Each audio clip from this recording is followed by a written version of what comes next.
recidivism. Does your model apply, or how much does your model apply across the juvenile? And you also mentioned family engagement as a critical element in treatment. Yeah. Would you comment on that? Yeah, we do. I do a lot of work with juveniles. I could have done I didn't show juvenile data, but sometimes when I do this in a mixed audience, I literally show how the effects are very similar. What works best with adults are behavioral interventions. What works best with juveniles are behavioral interventions. What works best with women are behavioral interventions. The data is pretty consistent. Assessment, obviously, you don't want low risk and high risk kids together. I mean, it all really applies. I think the big difference is a couple differences. One is the responsivity factors tend to be different. We know kids have some developmental issues, maturity is an issue. You can't deal with a kid the same way you deal with, somebody that's 35 years old. So you really have to be attuned to that maturity and the brain development and so forth. In terms of, and the other big difference is when we look at interventions for juveniles, I talked about COG and social learning. They obviously apply to juveniles, but there's that third big group, family-based interventions. Now, we'll tell you what the research says. It says that if you want the strongest effect with family interventions, you target high-risk families, you target criminogenic areas, and you use behavioral treatment. Right? So if you're just bringing family in, telling them what you're doing with their kid, singing Kumbaya, forget about it. Okay? You need to bring them in. You need to do what? You need to practice, right? These families, what do they lack? They lack problem-solving skills, communication skills. They don't know how to discipline their kids right? I mean, they're all over the map. Sometimes they do the right things, other days they lock them out, right? And let me ask you POs, if you deal with kids, who do they call to fix their kid? They call you, right? And that ought to tell you immediately they don't know what to do. We actually there's a term called learned helpless. They've learned how to give up. And so it always amazes me that, that we then intervene with the kid, but we don't work with the family at all to try to teach them what they need to do. There are curriculums. The challenge we run into, I'll tell you what challenge we had in Ohio. I like some of the curriculums, and I like MST and FFT and those things. They tend to be pretty expensive. A lot of folks, that's an issue for them. But we had a problem where the kids they couldn't get them together for groups. And so we had to come up with a way to deliver the programming in the home. And so I didn't show it, but we actually have something called family ethics. And I'm about to do a video clip. It's not ready yet. But we actually we teach the PO. My staff actually go into the home with the PO and the family and train them on the family ethics model. And I got a video of a mother doing it with her kid, and she is absolutely fantastic. The other challenge we're having is they're spread out all over, in our case, all over the state. Now, it's not as big a problem in a county. We're actually testing a virtual group where the kids can be at a computer and they get an avatar and their picture's at the bottom so we know it's the kid.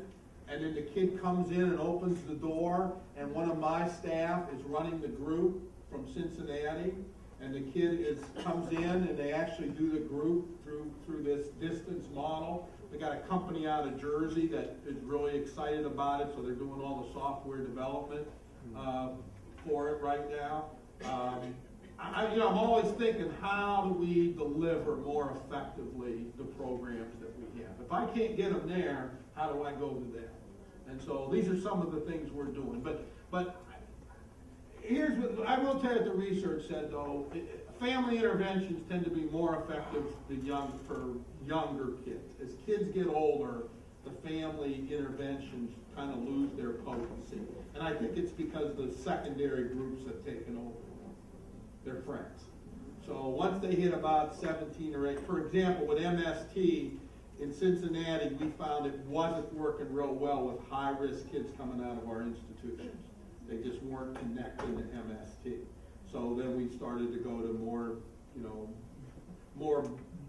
less family intervention and more working directly with them. But I always say, where are they going? They're going back home. And if you can teach the family some skills, it's gonna make your job that much easier and increase your effectiveness. So I'm a big supporter of family interventions, but there are barriers and challenges to do it. And sometimes the family's sometimes they're a big risk factor too. The question we have is, I'm not sure if I'm on. The question we have is, talks about carry guides versus ethics. Yeah. Assuming you utilize carry guides within the ethics model, but the question is, what do you think of carry guides versus ethics? Well, Mark's a friend of mine, and when we first talked about it, in fact, I think he might have even approached some of my staff to kind of help him write some of them. I work with departments that use carry guides.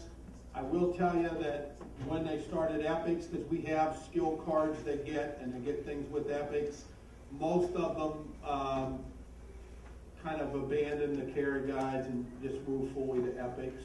But I think there's a place for the carry guides. I think they give POs a nice, they give lots of kind of information and support. I think that's needed.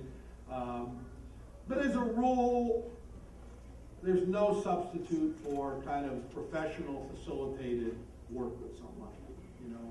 I don't think there's any, if you look at change company stuff and other stuff, there's no substitute for, you and I doing that work. Yeah. So, ethics is more about training officers how to actually do it and to learn all the different skills. And I don't know, and let me say, I don't know of any data behind any of the carry guides. I've never seen any studies. Questions, Al? Are there any job training, job readiness programs that incorporate evidence-based practices? If so, what are the programs?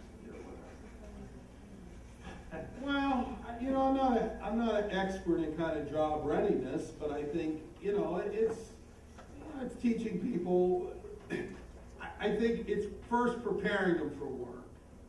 If you think about work, if I'm somebody who I think works for somebody else, I don't really want to go to work, and I have no skills.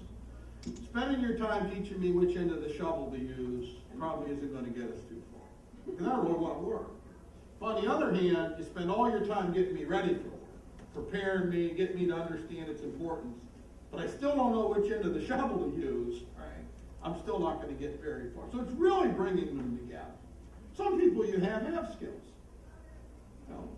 They just need to know how to go out and get a job and get to work. Other people, they don't understand why they're supposed to show up on time.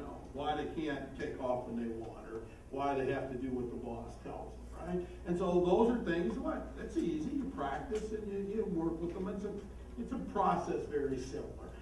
There are probably some good ones out there. A lot of people have done work in that area. It's not something I do much in, but I think if I were designing it, I would start with assessing where they were. Is this somebody who's ready to work and has some skills? If they don't, we're going to work on getting them ready to work, and then get them some skills they need, right? Because they got to be able to go do something, and you work on them on that. And I think it's baby steps with some people. They get a job, they start, and they have to understand, if you work hard and do a good job, and the boss sees it, you will get the promotion, you will get opportunities. Right? They think it's a dead-end job, but many of us started in those kind of jobs. And, we viewed it, job or education was what, right? Was so we could move up, do better, and that's how we viewed it. And many of them, they've never been successful at that. So you have to take some baby steps and get them